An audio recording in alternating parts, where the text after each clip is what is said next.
ဩဇာတက္ကရာ1380ခုနှစ်တော်သလင်းလပြည်နေ့ရန်ကုန်တိုင်းဗဟန်းမြို့နယ်မင်္ဂလာဈေးဓမ္မယုံကြီးအတွင်းဝယ်ဆင်းကျင်းပပြုလုပ်အပ်သည့်ညာဥယျာဉ်ဓမ္မသဘင်ခန္ဓာဝယ်မင်္ဂလာတောင်ညွန့်မြို့နယ်မင်္ဂလာဈေးမိဘများနှင့်ဥတည်ဆိုးတို့အားရည်စူး၍တော်လခင်ကိုကျော်သင်းစေဆိုင်မိသားစုတို့၏အမတဒါနဓမ္မဒါနအဖြစ်ဖြင့်ဟောကြားအပ်သောပဋ္ဌာန်းမြတ်ထေသနာတရားတော်ရွှေဘုန်းတော်သခင်ရှင်တော်မြတ်ဘုရား၏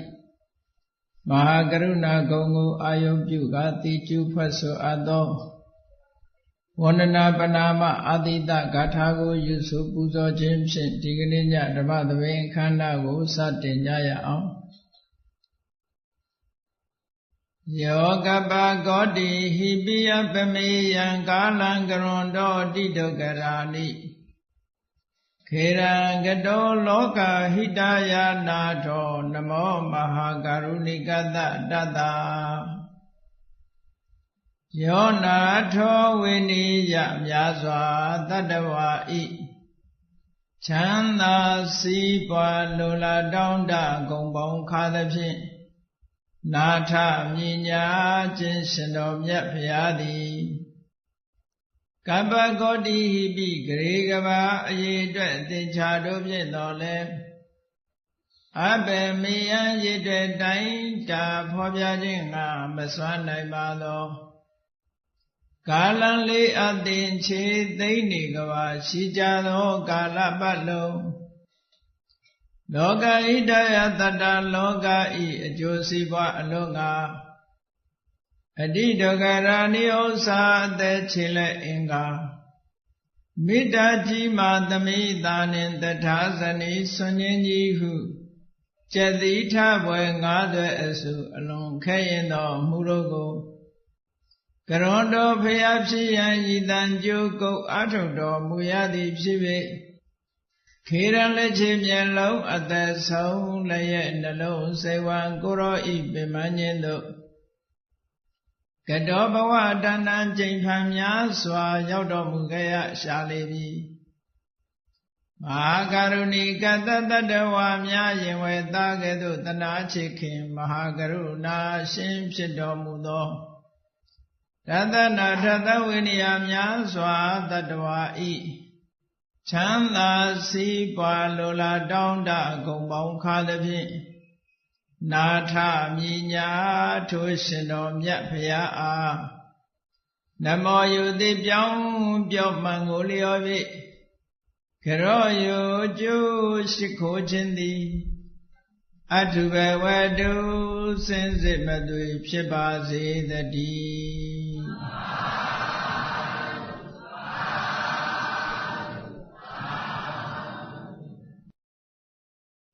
ပဋ္ဌာန်းမြတ်ဒေသနာအပိုင်း17ဝိပါကသစ္စယောဝိပါကမြန်မာလိုပြန်တော့အကျိုးတရားဝိပါကဆိုတဲ့စကားလုံးကိုပဲမြန်မာလိုအကျိုးတရားလို့ပြန်ဆိုသလိုပါဠိစကားလုံးနောက်လိုက်ပြီးတော့လည်းပဲဝိဘက်လို့ဘာသာပြန်ရသေးတယ်ဝိဘက်လို့ရေးတဲ့အခါမှာအတန်တက်ကိုကြည့်မယ်ဆိုလို့ရှိရင်စလုံးပေါင်းမှားတတ်တယ်ဝိပါကဆိုတဲ့ပုဒ်မှာကာကြီးတတ်လိုက်ရုံနဲ့ဝိပါကပါဠိလိုဖတ်တော့ပါသောက်ကိုပြည်ပြည်သားသားဖတ်တယ်မြန်မာရဲ့တန်လေတန်တာလိုက်တော်ပြီးတဲ့အခါကျတော့ဝိပါကဆိုတော့ကပါသောက်ပြီးတော့လည်းပဲဝိဘက်လို့ဆိုတဲ့အခါကျဘာကောင်းတာဖြစ်သွားတယ်ရှေ့ကစလုံးကိုကြည့်ပြီးတော့ဒါကအတန်ရဲ့ပြောင်းလဲမှုလို့ခေါ်တယ်မြန်မာစကားမှာရှိရဲ့ရှေးတော့အမှန်ဖတ်တော့အတန်ဒါပဲ language မှာပဲဖြစ်ဖြစ်ဘယ်ဘာသာစကားမှာပဲဖြစ်ဖြစ်ဒီလိုပဲရှိတယ်မြန်မာဘာသာမှမဟုတ်အခြားဘာသာတွေမှာလည်းရှင်းတော့ ရှိပြီးတော့အတန်ပြောင်းသွားတာမျိုးလေးတွေကဒါမရှောင်မလွဲနိုင်တဲ့အရာတစ်ခုဒီတော့အမှန်ရတယ်ဖတ်တဲ့အခါအတန်တချို့မြန်မာစကားကရေးတဲ့တိုင်မဖတ်ဘူးမြန်မာစကားကခက်တယ်လို့ပြောကြဘယ်ဘာသာစကားပဲဖြစ်ဖြစ်ရေးတဲ့တိုင်ဖတ်တာမဟုတ်ပါဘူးအင်္ဂလိပ်ဘာသာစကားထဲမှာလည်းအများကြီးရှိတာရေးတဲ့ခါကျတော့ KNOW လို့ရေးထားတာဖတ်တဲ့ခါကျတော့ကနိုးလို့မဖတ်ဘဲနဲ့နိုးလို့ဖတ်တယ်ဒါမျိုးတွေရှိတာပဲဒီကိုကျတော့ဒူးလို့ဖတ်တယ်တီကိုကျတော့ဒူးတဲ့ BUD ကျတော့ဘတ် PUD ကျပွတ်ဘယ်ဘာသာစကားမှာပဲဖြစ်ဖြစ်ပြောင်းလဲလေးတွေရှိတယ်ဒါကြောင့်မို့လို့ရေးတော့အမှန်ခတ်တော့ဒီမှာလည်းဝိပါကဆိုတဲ့စကားလုံးကိုဓမ္မမှုပြုလိုက်တဲ့အခါကျတော့ဝိဘက်လို့ခေါ်တယ်ကာလဝိဘက်နောက်ပိုးတဲ့အကျိုးဝိဘက်ကိုခံစားရတယ်ဝိပါကဝိကမလွတ်ကြဘူးနဲ့ဓမ္မစကားထဲမှာပြောနေတဲ့ဝိပါကဝိပါကကိုဝိဘက်လို့ပြန်လိုက်တယ်ပတ်သောတန်ကြောက်သွားပြီးတော့ဘာကုန်းတန်ရောက်တာဒါမျိုးဒိဋ္ဌိနေရာတွေမှာလည်းရှိရှေ့လုံးကိုကြည့်ပြီးတော့အတန်ပြောင်းလဲမှုလို့ခေါ်တယ်ဒါကသတိထားစရာလေးတွေပြောပြတယ်ပင်ဆိုတဲ့စကားလုံးလေးပဲကြည့်ပတ်သောနဲ့ရေးထားတယ်ပင်လို့ပြီးပြီးသားသားထွက်တဲ့နေရာရှေ့ကစကားလုံးတစ်ခုထည့်လိုက်လို့ရှိရင်အတန်ပြောင်းသွားတာလေးတွေရှိဆိုပါတော့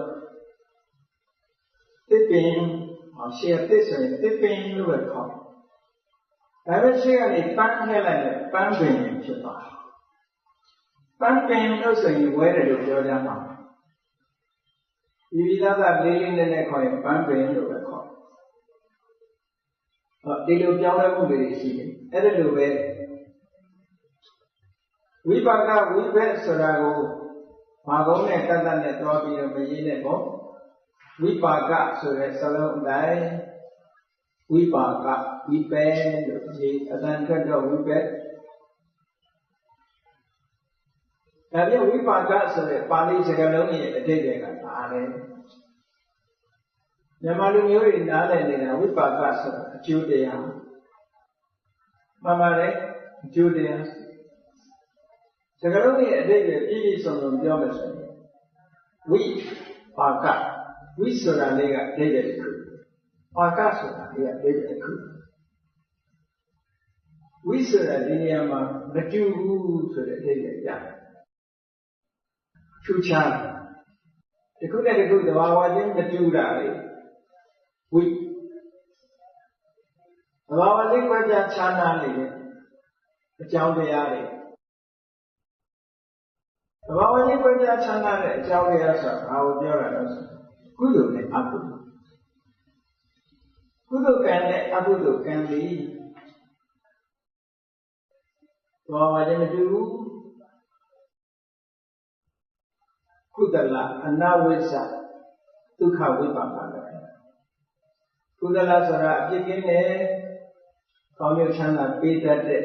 အမှတ်လက္ခဏာရှိအကုသလတာဝိဇ္ဇဒုက္ခဝိပါကလည်းအကုသိုလ်ကြတော့အပြစ်ရှိတဲ့ဒုက္ခဝိပါကလက္ခဏာဆင်းရဲတဲ့အကျိုးပေးတယ်ဟောသဘာဝချင်းမတူရအဲ့ဒီသဘာဝချင်းမတူတဲ့ကံတစ်ခုရဲ့ပါကအကျိုးလို့ဒီလိုပြောတာအဲ့တော့ဝိပါကဆိုတဲ့စကားလုံးဒီကုသိုလ်နဲ့လည်းဆိုင်အကုသိုလ်နဲ့လည်းဆိုင်ကုသိုလ်ရဲ့အကျိုးကိုလည်းဝိပါကအကုသိုလ်ရဲ့အကျိုးကိုဝိပါကကံတရားတွေရဲ့အကျိုးတွေကိုဝိပါကဒါကိုဝတ္တမပြောတဲ့အခါမှာကမ္မဝကိလေသာဝဝိပါကဝကိလေသာဝကမ္မဝဝိပါကဝလို့ဒီလိုပြောတယ်အဲ့တော့နားလည်နေတာကဝိပါကကအကျိုးတရား ဘာဝချင်းမတူတဲ့ကုသိုလ်ကံအကုသိုလ်ကံတို့ရဲ့အကျိုးတရားလို့ပြောတယ်ဒါဖြင့်ကုသိုလ်ကံအကုသိုလ်ကံရဲ့အကျိုးတရားမှန်သမျှကိုဝိပါကလို့ခေါ်သလားလို့မေးเสียရှိတာမေးเสียရှိတာဒီဝိပါကဆိုတဲ့စကားလုံးလေးကကုသိုလ်ကံအကုသိုလ်ကံရဲ့အကျိုးဖြစ်တိုင်းဝိပါကလို့မခေါ်ဘူးဆိုတော့လူတွေတဏ္ဍာမှာရှိတဲ့ယုတ်တရားတွေရှိတယ်သက္ခုပတာရသောတာပတာရဂန္ဓောပတာရဇီဝပတာရကာယပတာရပတာရယုတ်၅ခုဒီပတာရယုတ်၅ခုရဲ့အကြောင်းတရားကဘာလို့ဆိုကံပဲအဲ့ဒီကံကြောင့်ဖြစ်တဲ့ကံစားယုတ်တွေကိုတော့ဝိပါကလို့ခေါ်လာလို့ဆိုမခေါ်ဘူးအဲ့ဒါတွေကိုဝိပါကလို့မခေါ်နိုင်ဘူးသူတို့ကဒါဖြင့်ကံရဲ့အကျိုးမဟုတ်ဘူးလားဆိုဟုတ်တယ်ကံစားယုတ်တွေကကံရဲ့အကျိုးတွေပဲမဖြစ်လို့မခေါ်တာပဲဒီဝိပါကဆိုတဲ့စကားလုံးလေးဟာကံနဲ့တူတဲ့ဟာမှခေါ်တယ်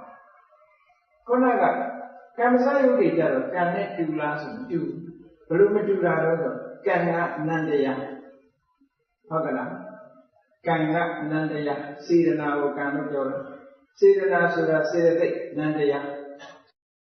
ကံစားယုတ်တွေကဘာဖြစ်ယုတ်တရားတော့ဟောယုတ်နဲ့နံနဲ့မတူဘူးလေဘာဝလည်းမတူဘူးဒါကြောင့်မလို့အကြောင်းဖြစ်တဲ့ကံတရားနဲ့တူတဲ့ဟာကိုသာလည်းဝိပါကလို့ခေါ်တယ်မတူတာကြတော့မခေါ်ဒါကဥပမာလေးတစ်ခုနဲ့စဉ်းစားကြည့်ရှင်းနေတာပဲ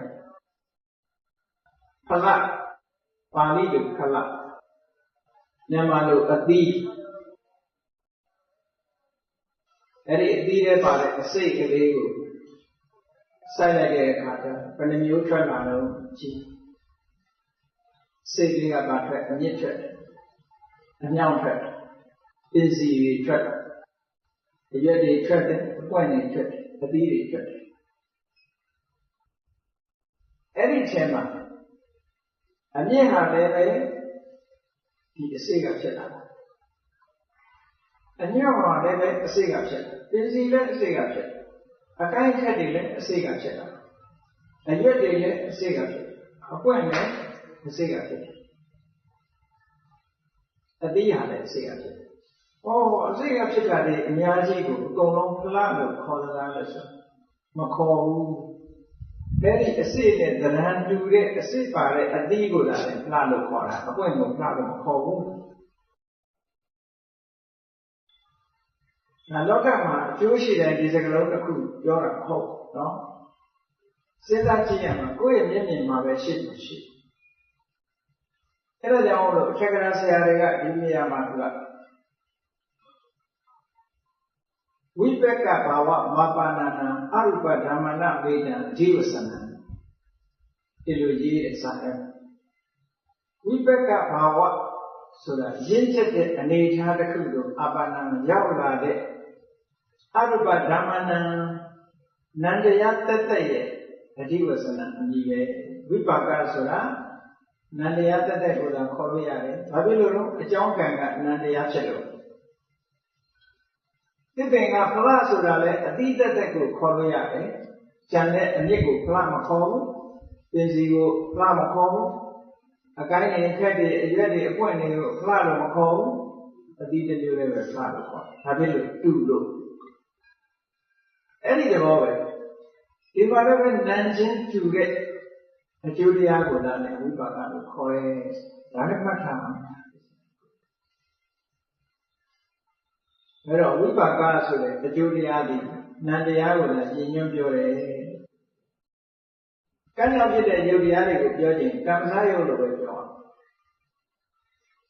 ဒီပါဠိတော်ကြီးတွေမှာကံစားယုတ်ဆိုတဲ့အသုံးမှာဘာတစ်မျိုးသုံးလဲဆိုကတ္တတယုတ်လို့ခေါ်တယ်ကတ္တတာဆိုတာလှုပ်ထားလို့ရတာဒီတိတ်ကတ္တတာဆိုတာလှုပ်ထားလို့ဘာလို့လှုပ်ထားကံကိုလှုပ်ထားလို့ကံကိုလှုပ်ထားတဲ့အတွက်ကြောင့်ကံကထုတ်လုပ်တဲ့ယုတ်လို့ဒီလိုပြောတယ်ကံစားယုတ် အဲ့တော့ဝိပါကပစ္စယောဆိုတဲ့စကားလုံးလေးမှာဝိပါကဆိုတာနန္တရားတွေကိုရည်ညွှန်းတယ်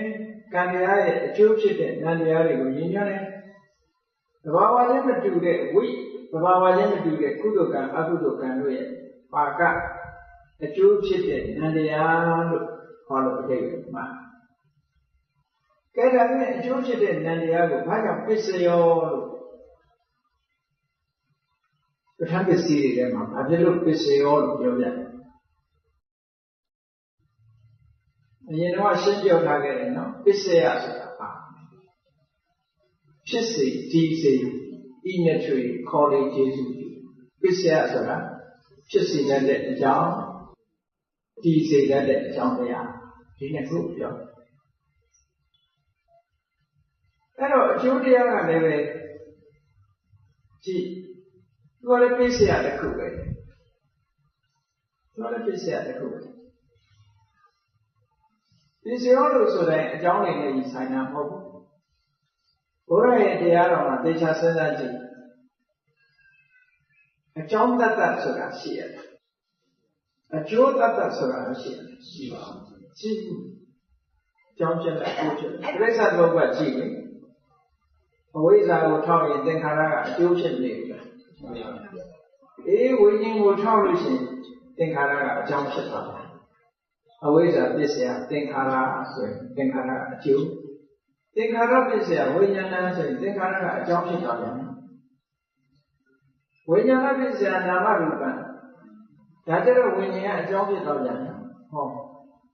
အကြောင်းဖြစ်လိုက်အကျိုးဖြစ်တယ်ဒါကြောင့်မို့လို့ဘုရားရဲ့ဝါဒမှာပထမဆုံးအကြောင်းဆိုတာမရှိဘူး first cause မရှိ root cause first cause ဆိုတာသူ့ရဲ့ရှေ့မှာအကြောင်းမရှိရသူက causeless cause အကြောင်းမဲ့တဲ့အကြောင်းမှမရှိဘူးတခြားဘာသာဝါဒတွေမှာတော့ရှိတယ်လေကမ္ဘာလေးလောကကြီးကိုခေါ်ဖန်ဆင်းနေဆိုခေါ်က first cause ခေါ်ဘယ်သူကဖန်ဆင်းတာလဲဆိုရှိတယ်ပြတ်တာခေါ်က causeless cause ဖြစ်တယ်ဘုရားဇင်းမှာဒီလို causeless cause မရှိရအကြောင်းနဲ့အကျိုးဒီဆက်သွယ်ပြီးတော့ဒီအပြန်အလှန်ဖြစ်တယ်ပြန်လှန်ဖြစ်တယ်ဒီနေရာမှာဝိပါကလို့ဒီနာမည်ပေးထားပေမဲ့ရှုတော့တစ်ခုအနေနဲ့ကသူကအကျိုးတရားသူကနေပြီးတော့ဖြစ်စေတဲ့အကျိုးတရားတွေကိုကြည့်ရင်သူကအကြောင်းတရားပြန်ဖြစ်တာ။အခု24ပစ္စည်းထဲမှာဝိပါကပစ္စယောဆိုပြီးတော့မြတ်စွာဘုရားဟောတာနော်။အဘိဓမ္မာသင်မှုတဲ့ပုဂ္ဂိုလ်တွေဒီနဲ့ကြည့်မယ်။စိတ်89ထဲမှာဝိပဿနာလို့ခေါ်ဝိပါကဝိပဿနာ36ခုရှိအကုသိုလ်ရဲ့အကျိုးက9ခုရှိဇန္နာရကုသိုလ်ရဲ့အကျိုးအကုသိုလ်အကျိုးကဝိပဿနာ9ခုကုသိုလ်ရဲ့အကျိုးကဇန္နာရအဲ့ဒီလိုဝိပဿနာ89ထဲမှာဝိပဿနာဆိုတာရှိအဲ့ဒီဝိပဿနာဟာလည်းရှင်ဘက်စေတသိက်တွေဖြစ်တယ်ဝိပဿနာနဲ့ရှင်တဲ့စေတသိက်တွေနဲ့တွဲဖက်ပြီးတော့အခုလည်းဖြစ်ကြတာမဟုတ်ဘူးအတိအတိဝိပဿနာတိုင်းမှာရှင်ဘက်စေတသိက်တွေရှိတယ်ရုပ်တရားပဲဖြစ်ဖြစ်နာမ်တရားပဲဖြစ်ဖြစ်တခုလည်းမဖြစ်ဘူးစုလိုက်ဖြစ်တယ်အစုလိုက်တည်နေမှ energy ဆိုတာရှိတယ်တခုလည်းခွဲလိုက်လို့ရှိရင် energy မရဘူးဘယ်ရပဲဖြစ်ဖြစ်ပေါင်းစပ်မှ energy ဖြစ်တယ်ပေါ့ဒီဝိပဿနာစိတ်တွေမှာလည်းပဲ energy ရှိအောင်သူကသူပေါင်းစပ်ထားတယ်ဥပမာစက္ကုဝိညာဉ်စိတ်ဆိုတာကုသိုလ်ရဲ့အကျိုးရှိတယ်အကုသိုလ်ရဲ့အကျိုးရှိတယ် ကုဝိညာဉ်စိတ်ဟာဒီတစ်ခုတည်းဖြစ်တာလားလို့ဆိုမဟုတ်ဘူးသဗ္ဗစိတ်ကသာဂရဏစေတသိက်9ခုဘာသာဝေဒနာတင်ညာစေတနာဧကဂတဇီဝိတ္တရိယမနတိကာရဆိုစေတသိက်9ခုနဲ့တွဲ10ခုသူ့ရဲ့ unique က10ခု10ခုအစုလေးကိုခေါ်တယ်စိတ်ရုပ်ပြောလိုက်တာနဲ့စေတသိက်9ခုကပါဠိသားပဲအဲ့ဒီ10ခုခွဲစိတ်လိုက်မယ် separate တစ်ခုစီခွဲလိုက်မယ်ဆိုရင်ပြတ်သွားတယ် energy မရှိပါဘူးကားများလိုပဲတစားစီဖြုတ်တာမောင်းများစက္ကရိယာတွေတစားစီဖြုတ်တာမောင်းသုံးများဒီသဘာဝတရားတွေလည်းစုနေမှာဆွမ်းအနေဖြစ်လာတာဝိပဿစိတ်တွေမှာလည်းဆံရဝိပဿစိတ်တွေမှာဒီကုသိုလ်ရဲ့အကျိုးကအဟိကုသလဝိပဿစိတ်က10ခုမဟာဝိပဿစိတ်က10ခုကာမကုသိုလ်နဲ့ပတ်သက်တဲ့အကျိုးတရား16ခုရှိတယ်နောက်ဇံကုသိုလ်နဲ့ပတ်သက်တဲ့ရူပဝဆရာကုသိုလ်ရဲ့အကျိုးတရားဖြစ်တဲ့ရူပဝဆရာဝိပဿစိတ်က9ခုအရူပဝဆရာကုသိုလ်ရဲ့အကျိုးဖြစ်တဲ့ဝိပဿစိတ်က4ခုမလေးပါးရဲ့အကျိုးဖြစ်တဲ့ကိုယ်စိတ်သူကြတော့တခါတရံဝိပါကလို့သုံးတယ်အများအားသုံးတာတော့ဖလလို့သုံးတယ်ဒါဖြစ်လို့ဖလလို့သုံးတာတော့မတူညီတဲ့အနေအထားတစ်ခုပြောပြတယ်သို့တော့အကျိုးနဲ့အကျိုးပဲဖလဆိုတဲ့စကားလုံးကလည်းအကျိုးကိုပြောတာပဲဝိပါကကလည်းအကျိုးကိုပြောတယ်လက်စိတ်ရဲ့အကျိုးကိုတော့ကိုယ်စိတ်ကိုခေါ်လိုက်ဖလနဲ့ခေါ်တယ်ယမယံကာရဝိပါကဆိုတဲ့စကားလုံးနဲ့သုံးပါတယ်ဒီပေါင်းလိုက်တဲ့အခါကျတော့ဝိပဿစိတ်တွေ36ခုရှိတယ်။အဲဒီဝိပဿစိတ်36ခု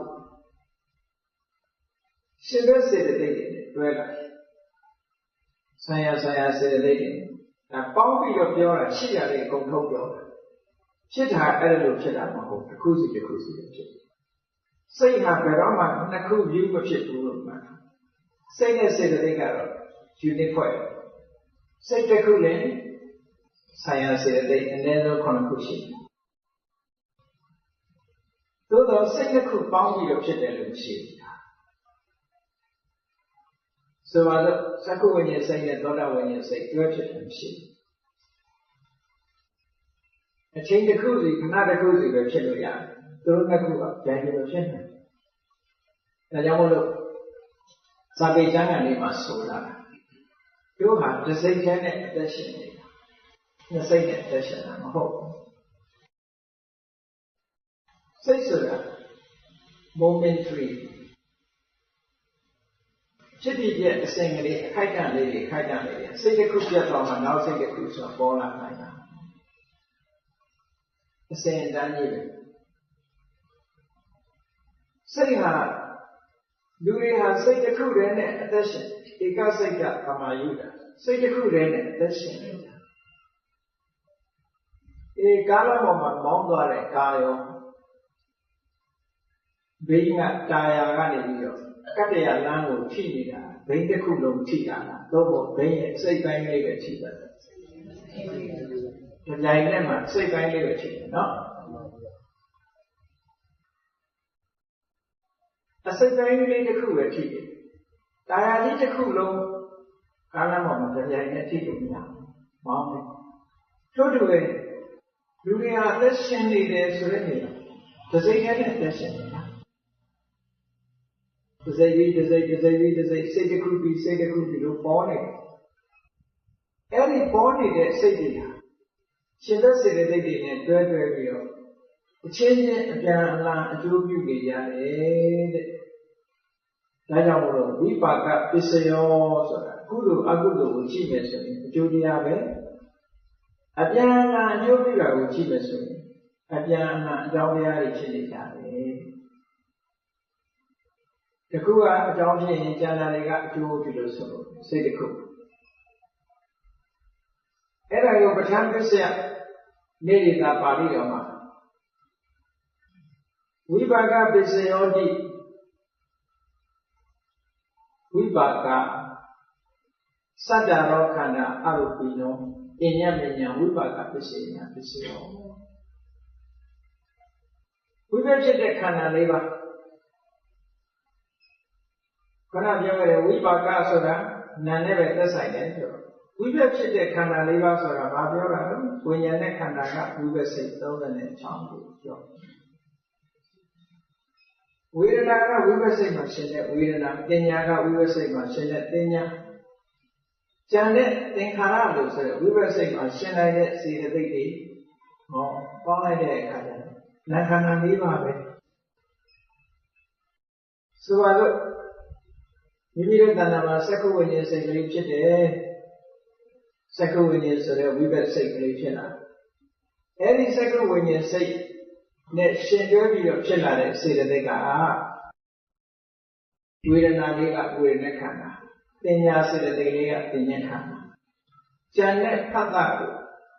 စေတနာတို့ဧကဂတာတို့ဇီဝိတ္တရေတို့မနတိကာလတို့သင်္ခါရခန္ဓာအောင်းလိုက်ခန္ဓာ၄ပါးပဲနာခန္ဓာ၄ပါးအဲ့ဒီနာခန္ဓာ၄ပါးတည်းဝိပက်ဖြစ်တဲ့နာခန္ဓာ၄ပါးတည်းအညမဉဏ်အပြန်အလှန်ဝိပါကပစ္စေနဝိပါကပစ္စယတတ္တိဖြင့်ပစ္စယောဥပကာရကိုကျေစုပြုနေတယ်နာကိုပြောတာစက္ကဝိညာဉ်စိတ်ကလေးကဘယ်သူတွေကိုကျေစုပြုလို့မေးလို့ရှိရင်အတ္တဝေဒနာပညာစေတနာဧကဂတာဇီဝိတ္တရေမနတိကာရဆိုစေတသိက်ခန္ဓာ၃ပါးကိုကျေစုပြုနေတယ်စေတသိက်9ခုကျေစုပြုဘာတတ္တိနဲ့ကျေစုပြုရလဲဆိုဝိပါကတတ္တိနဲ့ကျေစုပြုတယ်ဒါပြောတော့ဒါမျိုးဝိပါကတတ္တိဆိုတာဘာပြောတာလဲဝိပါကဆိုတာအကျိုးတရားဆိုတာနားလည်ပြီလားဝိပါကတတ္တိဆိုတာဘာပြောလဲဝိပါကရဲ့သဘောတွေကိုကြည့်ရဝိပဿစိတ်တွေဟာနိရုဒ္ဓဟတန္တဘာဝဝိပဿစိတ်တွေကဘာမှအဖြစ်အပျက်မရှိဘူးလို့ပြောတယ်ကံတရားတွေကိုကုသိုလ်တို့အကုသိုလ်တို့ထက်ထက်မြက်မြက်မရှိကြဘူးသူကအကျိုးတရားပဲကျိုးပန်းအထောက်မှုဘာမှမရှိရှိလို့လည်းမရဘူးကံရဲ့ပုံရိပ်တွေပဲလေဆိုတော့ကိုယ်ရှိရနေပြီးတော့ကြည်မှန်လေးထောင်ကြည့်လိုက်ကြည်မှန်လေးထောင်ကြည့်လိုက်လို့ရှိရင်လူအစ်စ်ကတစ်ဖက်မှန်ထဲမှာပေါ်လာတဲ့အရိပ်ကတစ်ဖက်ဟုတ်ကဲ့အဲ့ဒီမှန်ထဲမှာပေါ်လာတဲ့အရိပ်ကိုလူရဲ့ပုံသဏ္ဍာန်နဲ့ချမ်းသာတော့အောင်ပြင်လို့ရတာမရဘူးဘယ်ကတိလူကိုမပြင်မဲနဲ့မှန်တဲ့ကပုံရိပ်ကလေးဟာလှုပ်ရှားလို့ရတယ်မရဘူးဝိပဿနာပုံရိပ်တယ်ပုံရိပ်ဆိုတော့နိရုဒ္ဓမှာဘာမှသူတို့မှာအချုပ်နိုင်စွမ်းမရှိကြဘူးအထုတ်နိုင်စွမ်းမရှိကြတော့တန်တငြိမ်သက်နေကြတယ်ငြိမ်ချမ်းတာမဟုတ်ဘူးနော်ငြိမ်နေတာကိုပြောတယ်နိရုဒ္ဓဟာတန်တဘာဝတဲ့ပဋ္ဌာန်းတက္ကရာတို့ဝိသုဒ္ဓိမေတ္တက္ကရာတို့ဖွင့်တယ်နိရုဒ္ဓဟာတန်တဘာဝေနအထုတ်မှုကင်းမဲ့ပြီးငြိမ်သက်နေတဲ့အနေအထားနဲ့ဟောဝိပဿစိတ်တွေကအထုတ်မှုကင်းပြီးတော့ငြိမ်သက်ကံတိဟုသောအကြောင်းတရားကြောင့်ဖြစ်လာလို့ကံရဲ့ပုံရိပ်အနေနဲ့နားထင်တာဘာမှသူတို့ပြင်လို့ရတာမဟုတ်ဘူးကံကဖန်တီးလိုက်တဲ့အတိုင်းအရေးလာဖြစ်မှာဘုန်းကြီးတို့တွေရဲ့ခန္ဓာကိုယ်မှာလည်းပြင်မရတာတွေအများကြီးရှိဘူးလားကံရဲ့ပုံရိပ်တွေဟုတ်လားဒါပဲကြံကြံမှပြင်တဲ့လူကရှိသေးတယ်နော်သားမဲတဲ့လူကဖြူအောင်လုပ်တယ်မလာတဲ့လူကလှအောင်လုပ်တယ်သားဖြူတဲ့လူကမဲခြင်းနဲ့ကံရဲ့ပုံရိပ်တွေကိုကြိုးကြိုးစားစားပြင်နေကြတာမျိုးလည်းရှိတယ်သို့တော့ပြင်မရတာအများကြီးပြင်ရတာတော့ဓာတ်နဲ့လှီးပြီးတော့ပြင်တာတော့ပြင်လို့ရမှာပေါ့ပုံဖြတ်တာတော့ဘာလို့လုပ်လို့ရမှာ သောကံတရားရဲ့အကျိုးတရားဆိုတာပြင်လို့ရတဲ့အရာမဟုတ်ဘူးပြင်လို့ရတဲ့အရာကံကဒုတရံဖန်တီးလိုက်လို့ရှိရင်ဒုပဲတည်းတိရစ္ဆာန်တရံဖန်တီးလိုက်လို့ရှိရင်တိရစ္ဆာန်ပဲနိရုဒ္ဓဟာဘာမှကျုပ်ကအထုံးမှုကင်းမဲ့ပြီးတော့တန်တငြိမ့်နေတဲ့သဘောလို့ပြောတာဘာမှလှုပ်ရှားမှုကင်းမဲ့ပြီးတော့ငြိမ့်နေတဲ့သဘောမှန်တယ်မှာအရေးပေါ်နေတာမျိုးသို့မဟုတ်ပဋိကားချက်ထဲကရုပ်ပုံသွားသို့မဟုတ်ဓာတ်ပုံရိုက်ထားတဲ့ရုပ်ပုံသွားငြိမ့်နေတာလေဓာတ်ပုံဆိုတာကြည့်ပြိမောမှာထင်းနေတယ်ထင်းတဲ့အတိုင်းပဲပြင်လို့မရဘူးဒါပေမဲ့ကျန်တောင်းပြင်တော့နှခမ်းမွေးမပါတဲ့ပြင်ခမ်းမွေးတက်ဒါတော့ဒီပြင်လို့ရတယ်ဆိုတာဒါအပေါ်ရန်နေလို့နေတာဟုတ်ကဲ့တကယ်ကတော့ဒါပြင်လို့ရတဲ့ဟာမဟုတ်ဘူးသဘာဝအတိုင်းငြိမ့်တဲ့အဲ့ဒီသဘောကိုပြောတာနိရုဒ္ဓဟာတန်တဘာဝဝိပဿစိတ်တွေကအာထုံးမှုကင်းမဲ့ပြီးတော့ငြိမ့်သက်နေတဲ့သဘောရှိတယ်အဲ့တော့ဝိပဿစိတ်တွေကငြိမ့်သက်နေတယ်ဆိုလို့ရှိရင်ဝိပဿစိတ်နဲ့ရှင်းနေတဲ့စေတသိက်တွေကရောမငြိမ်လို့ဖြစ်မလားအကြောင်းတရားဖြစ်တဲ့ဝိပဿစိတ်ကငြိမ်လိုက်ပြီဆိုရင်ကျန်တာတွေရောမငြိမ်ရပြီဘူးလားငြိမ်သွားတယ်အဲ့ဒါကြောင့်လို့ထက္ကရာဆရာကြီးကရှင်းပြတာနိရုဒ္ဓဟာတန္တဘာဝေနနိရုဒ္ဓဟာတန္တဘာဝယဥပကာရကတအကြောင်းတရားကအထုပ်မှုကင်းတဲ့ပြီးတော့ငြိမ်သက်နေတဲ့အနေအထားကြောင့်ကျန်တဲ့ရှင်ဘက်သဘာဝတရားတွေကိုလည်းပဲအထုပ်မှုကင်းမဲ့ပြီးတော့ငြိမ်သက်သွားအောင်ဒါမှလည်းရောညီတွေဖြစ်မှာပေါ့ဒီကောငြိမ်ဒီကောလှုပ်နေပဲပေါင်းလို့ရပါမရဘူးငြိမ်နေတာချင်းကပေါင်းဆက်လို့ရမှာပေါ့နော်ဝိပါကကနေကျန်တဲ့အရာတွေကိုအကျိုးပြုတယ်ဆိုတာဝိပါကပစ္စယောဆိုတာအဲ့ဒါပြောတာနော်ဝိပါကပစ္စယောဆိုတာအဲ့ဒါပြောတာတခြားဟာကိုပြောတာမဟုတ်ဘူးအာထုံမှုကင်းမဲ့ပြီးတော့ငြိမ်သက်နေတဲ့အနေအထားဖြင့်ရှင်ဘက်တရားတွေကိုလည်းအာထုံမှုကင်းပြီးတော့ငြိမ်သက်သွားကဲဒီလိုဆိုလို့ရှိရင်ဝိပဿစိတ်မှာရှင်တဲ့ဝေဒနာနဲ့ကုသိုလ်စိတ်မှာရှင်တဲ့ဝေဒနာတူပါတူဝိပဿစိတ်မှာရှင်တဲ့ဝေဒနာကအထုံးမှုမရှိငြိမ်သက်ကုသိုလ်စိတ်အကုသိုလ်စိတ်မှာရှင်တဲ့ဝေဒနာကြတော့အထုံးမှုရှိတယ်လှုပ်ရှားတယ်မငြိမ်သက်ဘူးဒီလိုဆိုလို့အဲ့ဒါဘယ်သူကြောင့်ဒီလိုကြွယ်ပြားခြားနာသွားတာလဲဆိုဝိပါကတတ္တိပဲဟုတ်ကဲ့ဝိပါကတတ္တိလို့ပြောတာအဲ့ဒါကိုပဋ္ဌာန်းမှာဝိပါကသတ္တရောခန္ဓာအာရုပိနောအညမဉ္ဇံဝိပါကပစ္စေနပစ္စယောဝိပါကလို့ဆိုရတဲ့သတ္တရောခန္ဓာအာရုပိနောနံခန္ဓာ၄ပါးတို့ဟာအညမဉ္ဇံအပြန်အလှန်ဝိပါကပစ္စေနဝိပါကပစ္စယတတိဖြင့်ပစ္စယောဥပပါရကောကျေစုပြုတတ်ပါပေတော့၏အပြန်အလှန်ထောက်ကူပြုတယ်အပြန်အလှန်ထောက်ကူပြုတယ်ဆိုတာသူကငြိမ်သက်လို့ကျန်တဲ့ငြိမ်သက်စိတ်ငြိမ်သက်အောင်လုပ်တယ်အပြန်အလှန်ဆိုတဲ့စကားကဘာပြောတာခေါင်းတော်ကစက္ကဝိညာဉ်စိတ်ကလေးတစ်ခုကိုနားလည်ရင်ကျန်တဲ့ခုံနာစက္ကဝိညာဉ်စိတ်ကလေးကဝိပါကပစ္စယဆိုလို့ရှိရင်ခန္ဓာဝေဒနာတင်ညာစေတနာဧကဂတဇီဝတိတရိယမနတိကာရလို့ဆိုတဲ့တာဝစိတ်တာသာနာစေတသိက်9ခုတနည်းအားဖြင့်ပြောရင်နာခန္ဓာစေတသိက်3ပါးဝိပါကစိတ်ကဝိညာဉ်နဲ့ခန္ဓာဝိညာဉ်နဲ့ခန္ဓာလေးကိုပစ္စည်းယူရင်ဉာဏ်နဲ့နာခန္ဓာ3ပါးပစ္စည်းနေတဲ့အောင်တော့ဉာဏ်နဲ့နာခန္ဓာ3ပါးကိုပစ္စည်းယူလို့ရှိရင်ဝိပါကစိတ်ကစက္ကဝိညာဉ်စိတ်ကဖြိုးတရားဖြစ်တယ်ပြန်လာနှစ်ခုကအကြောင်းဆိုရင်ခန္ဓာ၄ပါးထဲမှာနှစ်ခုကအကြောင်းဆိုရင်ကျန်တဲ့နှစ်ခုကအကျိုး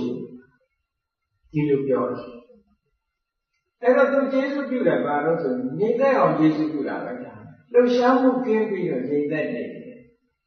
အဲ့ဒီလိုလှုပ်ရှားမှုကင်းပြီးတော့ငြိမ်သက်နေတဲ့သဘာဝတရားတွေဟာပြန်လှန်လှုပ်ရှားမှုကင်းပြီးငြိမ်သက်နေအောင်ထောက်ကူပြုနေကြပါလေဒါလိုပဲဝိပါကပစ္စယောလို့ပြောတာကာလဝိပ္ပယ်နောက်ဘိုးတက်နေတဲ့မဆိုင်ဘူးဝိပါကဝတ်နဲ့မဆိုင်ဘူးနော်ဝိပါကပစ္စယောရဲ့အသေးပဲဒါကိုပြောသဘာဝတရားတွေကအချင်းချင်းပြန်လှန်ထောက်ကူပြုနေတယ်ဆိုတဲ့ဘောပြောပြဒီလိုဆိုတော့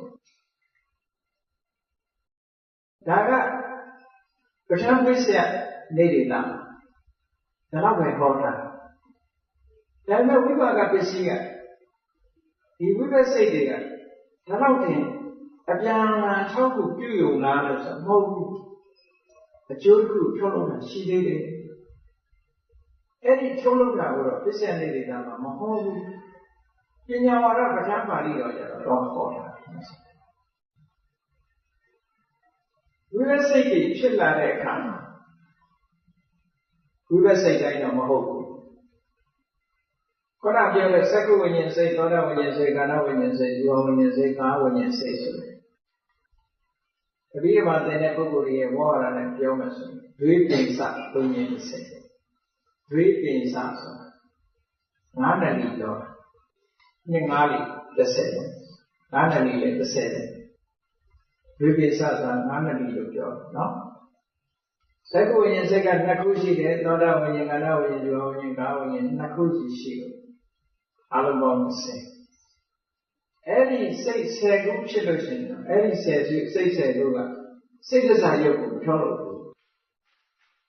သူတို့မထုတ်လို့နိုင်ဘူးနောက်အရုပဝိပ္ပ၄ခုလို့ဆိုအရုပပုံမှာဖြစ်အရုပဆိုတာရုပ်ကင်းမဲ့တဲ့ပုံရုပ်မရှိတဲ့ပုံရုပ်မရှိတဲ့ပုံမှာဖြစ်တဲ့ဒီစိတ်ကလည်းပဲရုပ်ကိုမထုတ်လို့ဘူးထုတ်เสียမှမရှိဘူးဒါတော့ထုတ်ရုပ်မရှိတဲ့နေရာမှာသွားဖြစ်တယ်။ဟောကျန်တဲ့ဝိပဿစိတ်တွေကျတော့စိတ်ကစားရုပ်ကိုထုတ်တယ်တဲ့။ကျန်တဲ့ရုပ်တွေကသူတို့ဖြစ်လာတဲ့တဲ့တိုင်းနဲ့စိတ်ကစားရုပ်ကိုမွေးဖွားပေးလိုက်တယ်။စိတ်ကြောင့်ဖြစ်တဲ့ရုပ်တွေမွေးဖွားပေးတယ်။စိတ်ကြောင့်ဖြစ်တဲ့ရုပ်တွေကလူမမြင်ရတဲ့ရုပ်ကလေးတွေကပါတော့စိတ်ကြောင့်ဖြစ်တဲ့ပထဝီရှိတယ်။စိတ်ကြောင့်ဖြစ်တဲ့ပထဝီကိုဘယ်လိုခံမှန်းလို့ရလမ်းလျှောက်တဲ့အခါရှိလမ်းလျှောက်တဲ့အခါမှာအနာတမီတို့သိပ္ပံဆရာတော်ကတော့တစ်မျိုးပြောရင်ပြောမယ်ဘုရားရဲ့အဘိဓမ္မာနဲ့တစ်မျိုးပြောနေတာနော်သူတို့ကတော့ကြွက်သားအားလို့ပါလို့ပြောမှာပေါ့ကြွက်သားရဲ့အားလမ်းလျှောက်တဲ့အခါမှာရှေ့ကိုတန်းတယ်ဆိုတဲ့အခါမှာခြေထောက်မမြောက်ဘူးလားမြောက်တယ်နော်နောက်ခြေထောက်ကြွတော့မယ်ဆိုရင်အဲ့ဒီခြေထောက်ကိုအောက်မချဘူးလားမြောက်လိုက်တဲ့အချိန်ဘယ်သူကနေပြီးတော့မြောက်လို့ရအောင်မြောက်မှုကိုထုတ်လို့တာတော့စိတ်ကတော့ထုတ်လို့ဒီကြောတွေလှုပ်ရှားလာဘယ်သူကထုတ်လို့စိတ်ကထုတ်လို့အဲ့ဒီမှာခြေတော့ပြောင်းလိုက်ပြီဆိုတဲ့အချိန်လေးမှာဓာတ်ကြီးလေးပါးထဲမှာဘယ်သူတွေပိုးလာသူကဓာတ်ကြီးလေးပါးဘယ်တော့မှမဖြစ်ဘူးအတူတူလုပ်တယ်ခြေတော့ပြောင်းလိုက်တဲ့အချိန်မှာပထဝီဓာတ်တွေရော့သွားအာဘောဓာတ်တွေရော့သွားဒါလူမသိဘူးဘယ်သူတွေများလာတော့အေဇောဓာတ်နဲ့ဝါယောဓာတ်များအပူနဲ့လေကြောင့်လို့ပေါ်မြောက်တဲ့အာဟာရဟုတ်ကဲ့ဟုတ်တယ်မို့လေဉာဏ်ကြီးအပေါ်တက်တာအင်းကြီးရဲ့အပူနဲ့လေအားနဲ့စုပ်ပြီးတက်သွားတာမဟုတ်လားခြေထောက်မြောက်လိုက်တဲ့အခါမှာပထဝီဓာတ်နဲ့အာဘောဓာတ်ကရော့သွားပြီးတော့တေဇောဓာတ်နဲ့ဝါယောဓာတ်ကတိုးလာတစ်ခုကရှော့လိုက်ပြီးတစ်ခုမြင့်နေလိုက်တဲ့အခါကျခြေထောက်ကြီးမြောက်တက်လာကဲပြန်ချလိုက်ပြီဆိုတဲ့အခါကျတော့ခုနကပထဝီနဲ့အာဘောကများလာပြီးတော့ဝါယောနဲ့တေဇောကရော့သွားတယ်အဲ့ဒါလိုရော့ချီတင်းကြီးရော့ချီတင်းကြီးလုပ်နေတာဘယ်သူကလုပ်နေလို့ဆိုစိတ်ကလုပ်နေတာ ပထဝီအဝတ္တိသောဝါယောတို့စိတ်ကထိန်းချုပ်ပြီးတော့ဖြစ်ပေါ်စေတယ်။ဒါကြောင့်မို့လို့စိတ်တဇပထဝီစိတ်တဇအာဘောစိတ်တဇတေဇောစိတ်တဇဝါယောဓာတ်ကြီးလေးပါးဒီအကြောင်းလေးပါးကြောင့်ဖြစ်ကံကြောင့်ဖြစ်တာရှိတယ်။ဥရုကြောင့်ဖြစ်တာရှိတယ်အာဟာရကြောင့်ဖြစ်တာရှိတယ်စိတ်ကြောင့်ဖြစ်တာရှိတယ်ဓာတ်ကြီးလေးပါးအခုပြောတဲ့မြောက်လိုက်ချလိုက်လုံးနေတဲ့အချိန်ဒီဓာတ်ကြီးလေးပါးကဘယ်လိုကြောင့်ဖြစ်နေတာလဲဆိုရင်စိတ်ကြောင့်ဖြစ်တာ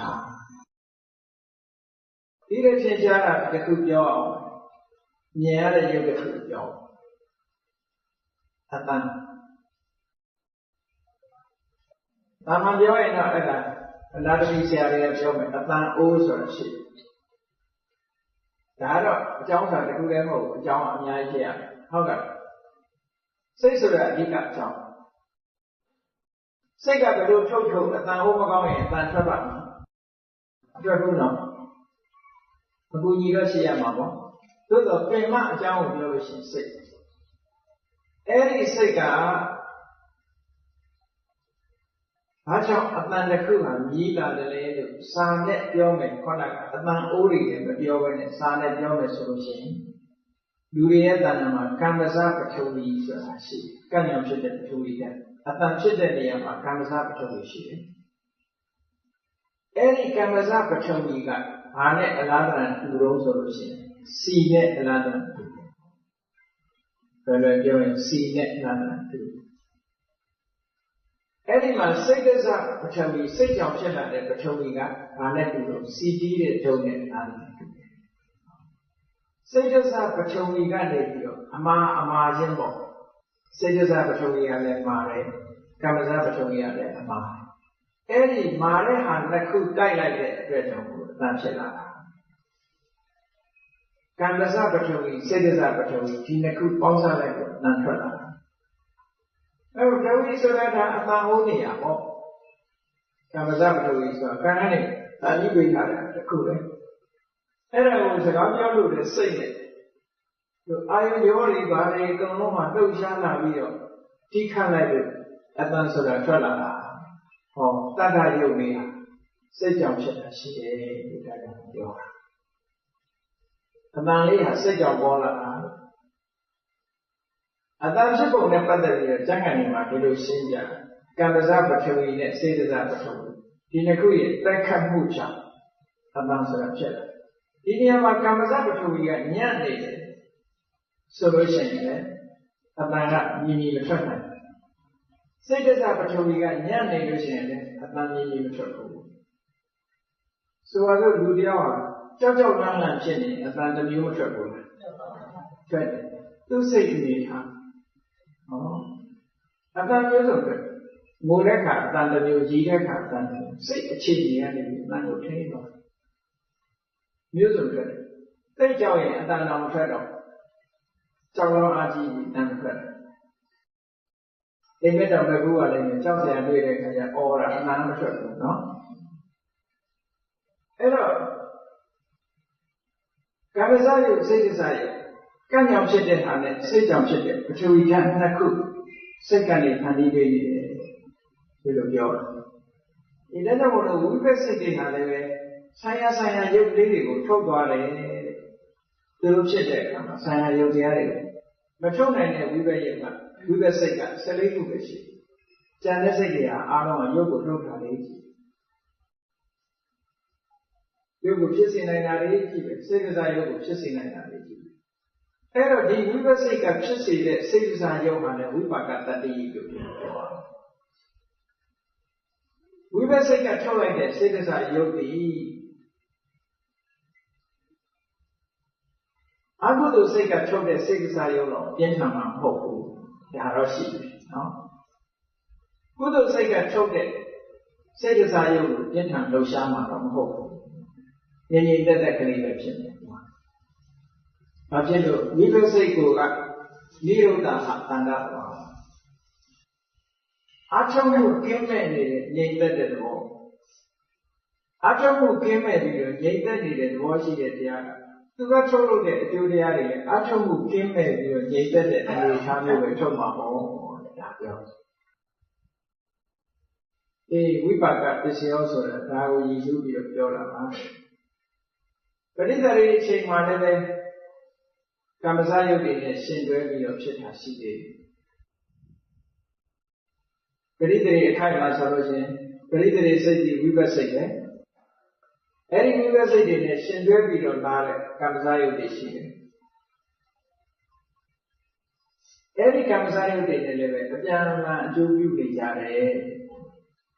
သူကပြုလို့ဖြစ်ပြီဆိုလို့ရှိရင်အပြန်အလှန်ကျေးဇူးပြုမှုဆိုတာရှိတယ်ကျေးဇူးပြုတာကိုပဲပစ္စယောလို့ဒီနေရာမှာပြောတာပါဟောဒါဝိပါကပစ္စယောဆိုတာဒီသဘောမျိုးပြောပညာဝရမှာတော့ဝိပဿနာကုသိုလ်လားအကုသိုလ်လားဗျာဂတာလားလို့ဆိုတော့၃မျိုးခွဲတဲ့အထဲမှာဗျာဂတာအဗျာဂတာလို့ဆိုတဲ့အဓိပ္ပာယ်ကဘာကိုပြောလဲအဗျာဂတာဆိုတဲ့အဓိပ္ပာယ်ကကုသိုလ်လို့လည်းမပြောဘူးအကုသိုလ်လို့လည်းမပြောဘူးတခြားနာမည်နဲ့ပြောမယ်ဆိုတဲ့အဓိပ္ပာယ်အဗျာဂတာရဲ့အဓိပ္ပာယ်သိညာဗျာဂတာဆိုတာထုတ်ပေါ်ပြောဆိုတာအဗျာဂတာဆိုတာထုတ်ပေါ်မပြောဘူးကုသလဆိုတာထုတ်ပေါ်ပြောတယ်အကုသလလို့ထုတ်ပေါ်ပြောတယ်အဗျာဂတာကြတော့ကုသလလို့လည်းထုတ်မပြောဘူးအကုသလလို့လည်းထုတ်မပြောဘူးဝိပါကလို့လည်းပြောလိုက်တယ်ဟောတာကိုကြည့်ကုသိုလ်လို့လည်းမပြောဘူးအကုသိုလ်လို့လည်းမပြောလို့အဗျာဂတာလို့ခေါ်တာနော်ဒါပေမဲ့ဒီပါဠိတော်မြတ်စွာဘုရားကတော့အဘိဓမ္မာခေါင်းကျမ်းကိုဟောတော်မူမယ်ဆိုတဲ့အချိန်တရားဓမ္မတွေကိုသုံးစုပြုတိကလို့ခေါ်တယ်တရားဓမ္မတွေကိုနှစ်စုပြုတယ်ကျတော့ဒုက္ခလို့ခေါ်တယ်တိကဆိုတိဆိုတာသုံးကဆိုတာအပေါင်းဗမာတွေကတော့တိကကိုတိတ်လို့ပြောတယ်တိတ်ဆိုတော့ကတ်တဲ့တိတ်တွေနဲ့ရောပုံဒုက္ခကြတော့ဒုက္ခဆိုရိုက်တဲ့ဒုက္ခနဲ့သွားရောနေဆိုလိုတာကတိကဆိုတာသုံးခုစုဒုက္ခဆိုတာနှစ်ခုစုဒီလိုဆိုလို့ instead of 3 and instead of 2နှစ်ခုစုသုံးခုစုအဲ့ဒီမှာမြတ်စွာဘုရားကဓမ္မကိုသုံးစုခွဲလိုက်တယ်ကုသလဓမ္မအကုသလဓမ္မအလဂဓမ္မလို့သုံးစုခွဲတယ်အဲ့သုံးစုခွဲလိုက်တဲ့အထဲမှာဝိပါကဆိုတာအဗျာဂတာဓမ္မဒါဟုတ်ဝိပါကကုသလဘာဝေနအာဂတိတာကုသလအကုသလလို့မပြောဘဲနဲ့အညဘာဝေနဂတိတာတခြားနာမည်ဖြင့်ပြောအပ်တဲ့တရားလို့တခြားနာမည်နဲ့ပြောတဲ့တရားလို့ဒီလိုဆိုလို့အဲ့တော့ဝိပါကဆိုတဲ့နာမည်နဲ့ဟောတဲ့တရားပေါ့အဗျာဂတောဓမ္မောဗျာဂတသဓမ္မတဝိပါကပစ္စေနပစ္စယောလို့ပညာဝရမှာဒီလိုဟောအဗျာဂတဓမ္မတစ်ခုဒီဗျာဂတဓမ္မတစ်ခုအားဝိပါကတတိနဲ့ကျေးဇူးပြုပါလေတဲ့ဒီနေရာမှာအဗျာဂတဆိုတာကဝိပဿစိတ်တစ်မျိုးလေးကိုအဗျာဂတခေါ်တာမဟုတ်ဘူးကရိယာစိတ်ကိုလည်းအဗျာဂတခေါ်တယ်ကုသိုလ်အကုသိုလ်မဟုတ်တာတွေဆိုရင်ဝိပဿစိတ်ရှိတယ်ကရိယာစိတ်ရှိတယ်နောက်ပြီးတော့ယုတ်တရားတွေရှိတယ်နောက်ပြီးတော့နိဗ္ဗာန်ရှိတယ်ဟောပရမတ္ထတရား၄ပါးကိုကိုယ်အောင်လုပ်လိုက်မယ်ဆိုရင်ကုသလကကုသိုလ်မှန်သမျှပါသွားပြီအကုသလဓမ္မအကုသိုလ်မှန်သမျှပါသွားပြီအဗျာဂတဓမ္မထဲမှာကျမ်းစာတွေကုန်ပါတယ်ဒီပဲကရိယာယုတ်နိဗ္ဗာန်အဲ့ဒါကိုအဗျာဂတလို့ခေါ်တယ်ဒီနေရာမှာဝိပါကပစ္စယောဆိုအဗျာဂတဆိုအဗျာဂတတချမ်းတာလေးပုံကုန်ပဲဒီပုံပဲဟောတယ်ဒါကြောင့်လို့အဖြစ်ထုတ်တဲ့အခါကျတော့ဝိပါကဗျာဂတဝိပါကောဗျာဂတောဧကောခန္ဓောတိဏ္ဏံခန္ဓနာအဗျာဂတဝိပါကပစ္စေနပစ္စယောဝိပါကဗျာဂတဖြစ်တဲ့ခန္ဓာတစ်ခုတည်းခန္ဓာ၃ခုအားဘာသာပြောတဲ့သတ္တရောခန္ဓာအရုပိနောပဲ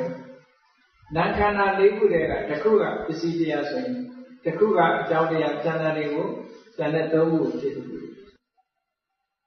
တယောခန္ဓာဧကတခန္ဓာ ဒွေခန္ဓာဒွေနံခန္ဓာနာဝိပါကပစ္စည်းဒါလည်းနားလို့ဆိုတော့တန်သမုဋ္ဌာနာနဲ့စဝိပါဒအဲ့ဒီဝိပဿနာကထုတ်လုပ်လိုက်တဲ့စေတစာယုတ်တွေကိုပါဝိပါကတတိနဲ့ခြေစွပ်ပြုတယ်ပရိသေရိအခိုက်မှာဆိုလို့ရှိရင်ကာမဇယုတ်တွေကိုပါခြေစွပ်ပြုတယ်ဟောအပြန်အလှန်ခြေစွပ်ပြုနေကြတာအဲ့တော့မြတ်စွာဘုရားကပဋ္ဌာန်းပါဠိတော်ထဲမှာဟောတဲ့ဝိပါကလို့ဆိုတာဒုက္ခနာမှာဖြစ်နေတဲ့ဝိပဿနာတွေအကြောင်းပြောတာလို့ဒီလိုမှကဲဘုန်းကြီးတို့ရဲ့တရေရဲ့တဏ္ဍာမှာအခုအားလုံးချုပ်ပြီးတော့ပြောတာဝိပဿနာ36ခုလို့ပြောတာနော်အဲဒီ36ခုလို့ကိုယ်ပိုင်နဲ့ရှိတယ်လို့မအောင်မိနဲ့စာရဲပဲရှိတာကိုယ်တဏ္ဍာမှာအခုလောလောဆယ်ရှိနေတဲ့ဝိပဿနာတွေကိုပြောအောင်နေ့စဉ်မှာဘာတွေရှိနေတယ်ဆိုရင်ယတိစိတ်ဆိုတဲ့သက္ကဝိညာဉ်စိတ်ရှိဘူးလားရှိတယ်သောတာဝိညာဉ်စိတ်ဓာတိစိတ်အောင်မဖြစ်ဘူးလားနန္တိစိတ်ရှိပါတယ်လယတိစိတ်ရှိပါတယ်ထိတိစိတ်ဒါတွေကတော့ဖြစ်နေတာသိကြတယ်ဟုတ်ကဲ့မျက်စိပွင့်ကြည့်လိုက်တာနဲ့မြင်သိစိတ်ကလာပြီနားဆွလိုက်တာနဲ့ကြားသိစိတ်ကလာပြီနှာခေါင်းထဲမှာအနံ့ရတာနဲ့အနံ့သိစိတ်လျက်တာနဲ့လျက်သိစိတ်ခန္ဓာကိုယ်နဲ့တခုထိတာနဲ့ပဲထိတိစိတ်ဟောဒီစိတ်လေးတွေကနိရုဒ္ဓကတန်တတ်တယ်ကံရဲ့ပုံရိပ်ကြောင့်ပေါ်လာတဲ့သဘာဝတရားတွေမို့လှုပ်ရှားမှုသိရှိအထုံးမှုမရှိဘူးသူတို့ရဲ့ကိုယ်ပိုင်အထုံးမှုမရှိဘူးလို့ပြောတာနော်အထုံးမှုမရှိဘူးနဲ့ကိုယ်ပိုင်အထုံးမှုရှိအကြောင်းတရားကဖြစ်စေလိုက်တော့ပေါ်လာတာဘာမှမရှိသိငြိမ်သက်တယ်လှုပ်ရှားတာပြောင်းလဲတာသူတို့ရဲ့ပင်ကို activity တွေဘာမှမရှိဘူးလို့ပြောတာနော်အထုံးမှုဘာမှမရှိဘူးကိုယ်ပိုင်အစွမ်းအစားနဲ့ဘာမှမရှိဘူးကံရဲ့ပုံရိပ်တွေနဲ့ပေါ်လာတယ်ကြည့်အာယုလေးတစ်ခုကိုပေါ်လာလို့လက်ခံလိုက်တဲ့တမ္ပတိဆိုင်စိတ်ဒါလည်းဝိပဿနာစိတ်စုံစမ်းတဲ့တဏှိရဏစိတ်အေးမိဖို့ကောင်းတာလက်ခံတာတို့စုံစမ်းတာတို့ဒါအလုံးလုံးတာမဟုတ်ဘူးလားလို့ကံကခိုင်းထားတဲ့ပုံလေးပဲသူကြီးတွေထူပြီးမလုပ်တတ်ဘူးဟုတ်ကဲ့နိရုဒ္ဓဟာဆိုသူကထွယ်ပြီးလုပ်တာမရှိဘူးလို့ပြောစက်ရုပ်လိုပဲစက်ရုပ်လိုပဲကံရဲ့ပုံရိပ်ပဲ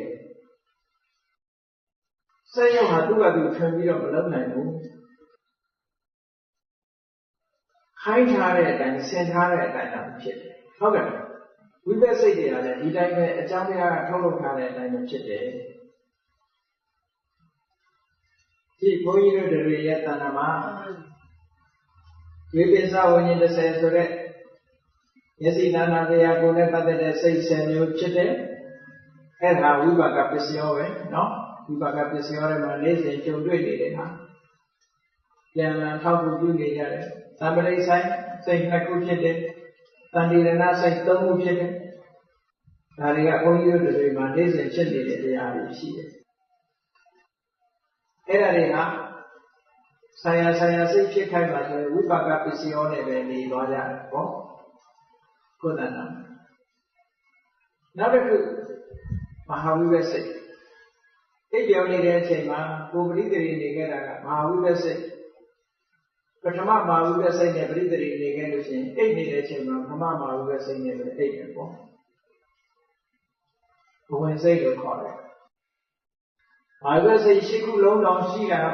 မဟုတ်ဘူးအိပ်နေတဲ့စိတ်ပရိသေရိနေတဲ့စိတ်လေးနဲ့ပဲနေတယ်သို့တော့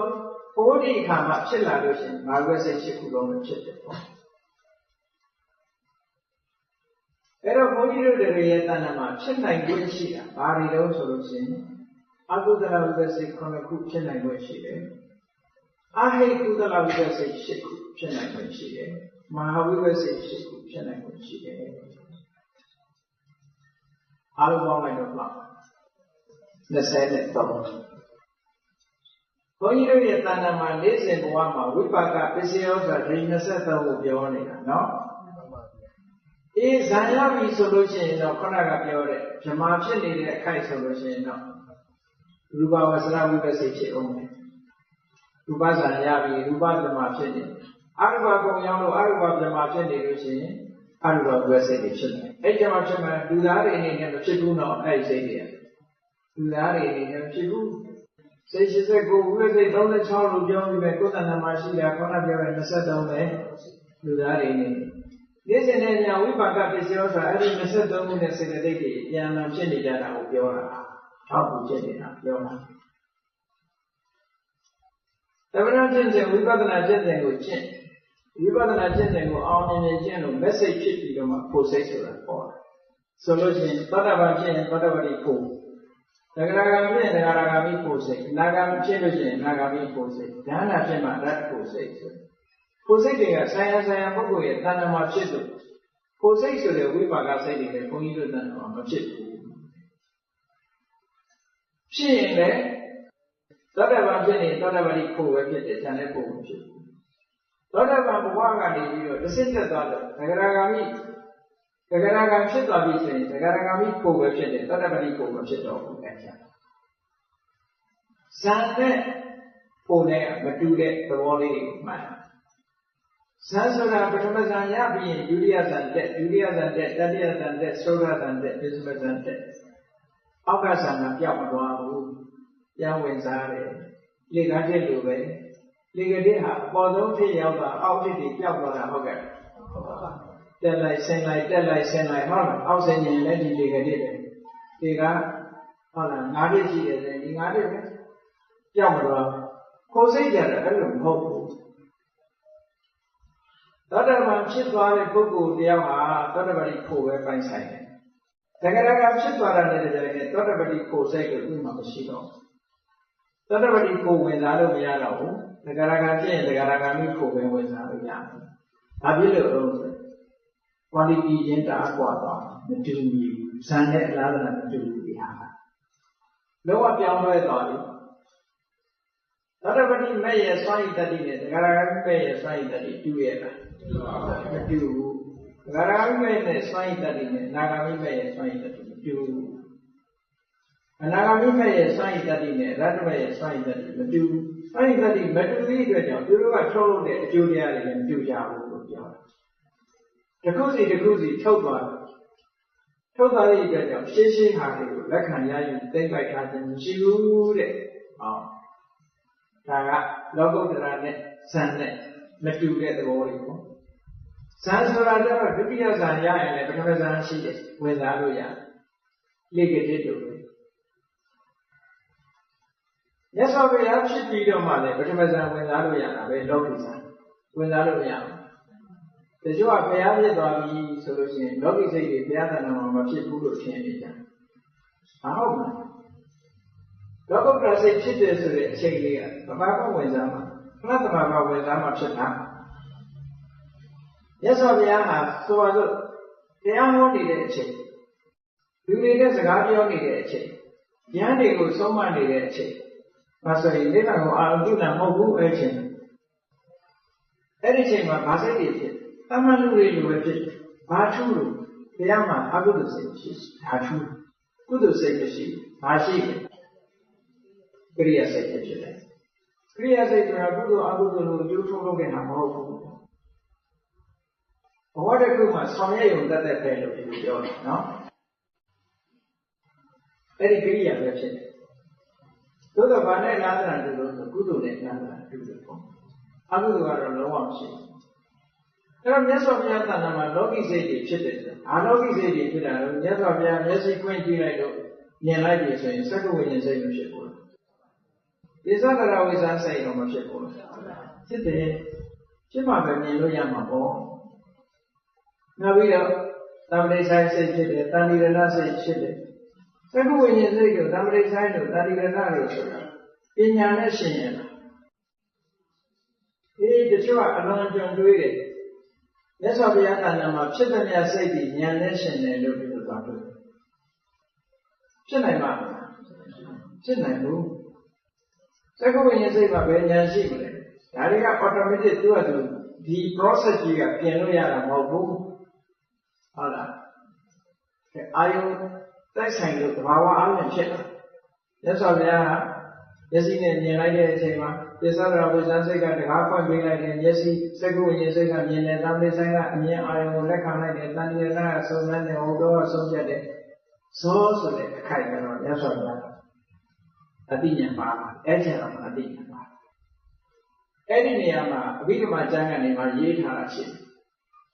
အာရုံအဘိဓမ္မာသင်တဲ့ပုဂ္ဂိုလ်တွေသိလိုက်တယ်ဟတိတုပ္ပစိတ်ဆိုတာကြားလို့မှာကြားပါဘူး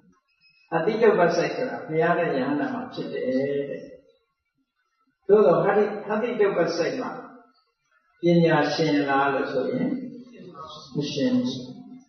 အဟိစိတ်ပညာမရှင်တဲ့အဲ့တော့ဟတိတုပ္ပစိတ်ဟာ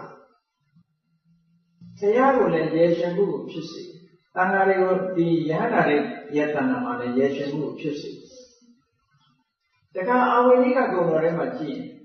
သဗ္ဗံကာယကမ္မဉာဏပုပ္ပေမှာဉာဏနုပ္ပိဝတ္တကာယကံမှုအလုံးနဲ့ဉာဏ်ရှိသွားရှိတယ်ဉာဏ်နောက်လိုက်ဖြစ်တယ်သဗ္ဗံဝစီကမ္မဉာဏပုပ္ပေမှာဉာဏနုပ္ပိဝတ္တဒါကပြောသမျှနှုတ်မှုတွေမှာလည်းပဲဉာဏ်ရှိသွားရှိတယ်ဉာဏ်နောက်လိုက်တယ်သဗ္ဗမနောကမ္မဉာဏပုပ္ပေမှာဉာဏနုပ္ပိဝတ္တဉာဏ်ရှိသွားရှိတယ်ဉာဏ်နောက်လိုက်တယ်ဟတိတုပ္ပနဲ့ပြုံးတဲ့အချိန်ဟတိတုပ္ပစိတ်ဖြစ်နေတဲ့အခိုက်ကလေးမှာဆိုလို့ရှိရင်ဉာဏ်ပါဝမှာမပါသည့်အတွက်ကြောင့်တချို့ဆရာတွေကအဘိဓမ္မာဆရာတွေကဟတိတုပ္ပစိတ်ဘုရားတဏ္ဍာမှာမဖြစ်ဘူးလို့ယူဆတယ်။ကဲဟတိတုပ္ပစိတ်မဖြစ်ဘူးလို့ပြောခြင်းစက္ကုဝိညာဉ်စိတ်လည်းမဖြစ်ဘူးလို့မပြောရပါဘူးလား။ဟုတ်တယ်မဟုတ်စက္ကုဝိညာဉ်စိတ်တို့သောတာဝိညာဉ်ခန္ဓာဝိညာဉ်ဇီဝဝိညာဉ်တို့လည်းဉာဏ်ပါသလားမပါဘူးမပါသည့်အတွက်ကြောင့်သူတို့လည်းမဖြစ်ဘူးလို့ပြောရရှိတာတခုတော့ပြောမယ်စက္ကုသောတာခန္ဓာဇီဝကာယဆိုတဲ့ဒီဝိညာဉ်စိတ်တွေသံသိဆိုင်တဏှိရဏဝုထောလို့ဆိုတာပိဿဒရဝိဇ္ဇာနဲ့မနောဒရဝိဇ္ဇာသုံးဖို့ဝုထောကကရိယာစိတ်စက္ကုသောတာခန္ဓာဇီဝကာယသံသိဆိုင်တဏှိရဏတို့ကဝိပဿစိတ်ဟတိတုပ္ပကျတော့ဇောစိတ်ဇောစိတ်ဖြစ်လို့ဉာဏ်ရှင်ရမယ်လို့ဒီလိုပြောတယ်ပြောသို့တော့ဉာဏပုပ္ပေကမဏလို့ဆိုတာမပြုံးခင်ကမြတ်စွာဘုရားဉာဏ်ဖြစ်ပြီးသားဟတိတုပ္ပစိတ်ဖြစ်တဲ့အခိုက်ကလေးသာဟတိတုပ္ပစိတ်မှာဉာဏ်မရှင်တာပြောတာနော်ပြုံးမှုကိုပြုတဲ့မြတ်စွာဘုရားကဆိုတော့ဆုံးကကြွသွားတဲ့အချိန်မှာလမ်းမှာဝက်မာလေးကောင်မြင်တော့ပြုံးတယ်ဝက်မြင်တာနဲ့ဘာလို့ပြုံးလဲဘုန်းကြီးတို့တွေပြုံးမိရဲ့လားဝက်မြင်တာနဲ့ပြုံးမလဲဝက်မြင်တာဘာပြုံးမှာဝက်ခဏခဏတွေ့နော်မြတ်စွာဘုရားကဝက်မြင်တာမှမဟုတ်ပဲနဲ့အဲ့ဒီဝက်ကလေးမြင်လိုက်တဲ့အခါကျတော့အဲ့ဒီဝက်မလေးကတခုသောဘဝမှာမြမကြီးဇမဘဝကနေပြီးတော့သူကသံဃာလဲလာပြီးတော့ဝက်ဖြစ်နေတာ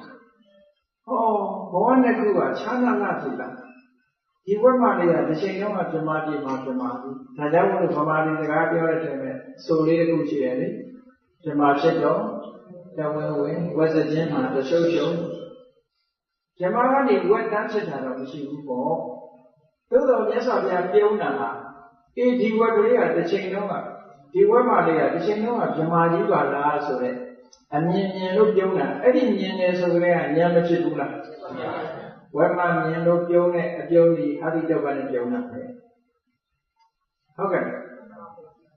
အဲ့ဒါကြောင့်မလို့အထက်ကတီကာဆရာရဲ့တီကာဆရာတူရဲ့အယူဆဇန်တဲ့ပုဂ္ဂိုလ်ရဲ့လက်ခံမြတ်စွာဘုရားရဲ့လုတ်တရားမှာအတိညာရှိတယ်ဟတိတုပ္ပစိတ်ဖြစ်တယ်ဟတိတုပ္ပစိတ်မဖြစ်ခင်ကဉာဏ်ဖြစ်ခဲ့ပြီလားလို့ဒီလိုဆိုတယ်အဲ့ဒါဉာဏပုပ္ပေကမှာဉာဏ်နဲ့တူဖြစ်တယ်လို့ပြောတာမှမဟုတ်ဘဲနဲ့ဉာဏ်ရှိသွားရှိတယ်လို့ပြောတာလေဟုတ်တယ်စကားလုံးကိုသိချာနားထောင်ဉာဏပုပ္ပေကမှာဉာဏ်ရှိသွားရှိတယ်ဉာဏလူပရိဝတ္တဉာဏ်နောက်လိုက်တယ်လို့ပြောတာဉာဏ်နဲ့တူဖြစ်ရမယ်လို့ပြောတာမဟုတ်ဘူးနော်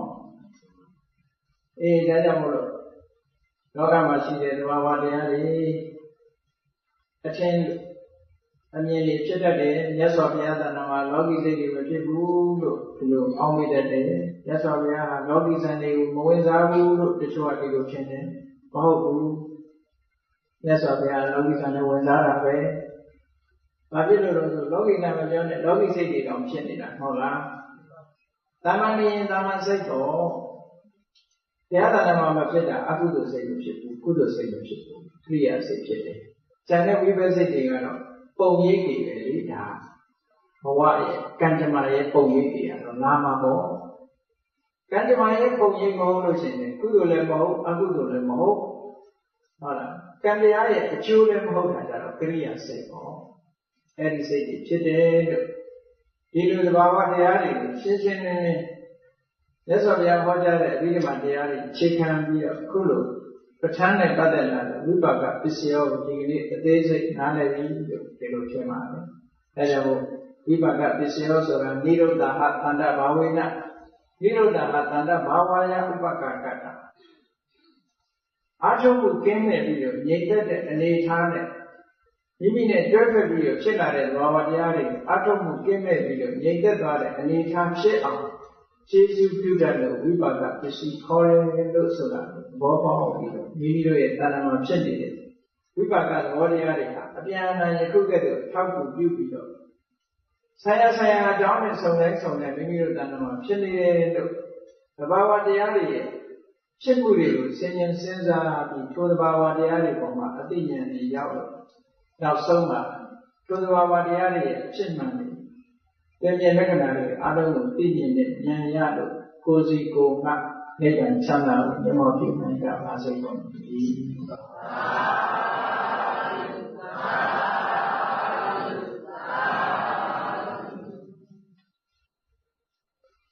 ယမိတ္တပို့သတ္တဝါများစွာဝိယံကွာချမ်းသာကြပါစေသတ္တဝါများစွာဝိယံကွာချမ်းသာကြပါစေဣဒ္ဓာယေကျံသုံးငါဖြံနေရန်ကြပါစေဣဒ္ဓာယေကျံသုံးငါဖြံနေရန်ကြပါစေသက်ရှိကျမ်းမာစိတ်ချမ်းသာဒုရဆန္ဒပြေပါစေသက်ရှိကျမ်းမာစိတ်ချမ်းသာဒုရဆန္ဒပြေပါစေဘုံနန္ဒဒုက္ခသင်္ကေသမေတ္တာပုံနေပြုသင်္ကမမနောတရာသိတမေတံပဝါယံပြုဒုက္ခန္တကမေတ္တာပုံနေပြုသင်္ကမစုပေါင်းပို့အပ်မေတ္တာဓာတ်ကိုရောင်ယူပါဝင်ဝေလမင်းနှင့်ရောင်ရင်ရှေယုံပေါင်းဆောင်ရခြင်းကြောင့်သာဝေတံကျွမဲ့ဥဒ္ဒုံလုံးစုံများစွာသတ္တဝါတို့၏မနောတရာတိမြင့်မြတ်ဖြစ်စဉ်အေးကြည်လင်းသည့်ရေစဉ်ပြည်ကျင်းစိတ်နှလုံးသည်ဟုသောမြေအိုင်ကြီးအတွင်း၌ဒုက္ခပင်ကနာစင်ထာဝရအေးမြတ်ဤသာတာယာပွင့်လန်းချမ်းသာဒုက္ခဒီဟုသောကုဘုဒ္ဓရာဆရာပန်းတို့သည်ဟောလန္တဝန္တာရွှင်မြူးဝမုံလူလည်းရဲ့ကြည်နူးဝဲကြုံဖူးကွင်းရကုန်သည်ဖြစ်၍ဒုက္ခန္တရာလေအောင်လေးတဲ့ရော့ချက်သင်ပြန်ပီတိဒီဟုသောယနံတို့သည်ပဝါယံဒီကောင်းစွာမဲ့သွေတိုင်းတိုင်း၍နေကြပါစေကုန်သတည်း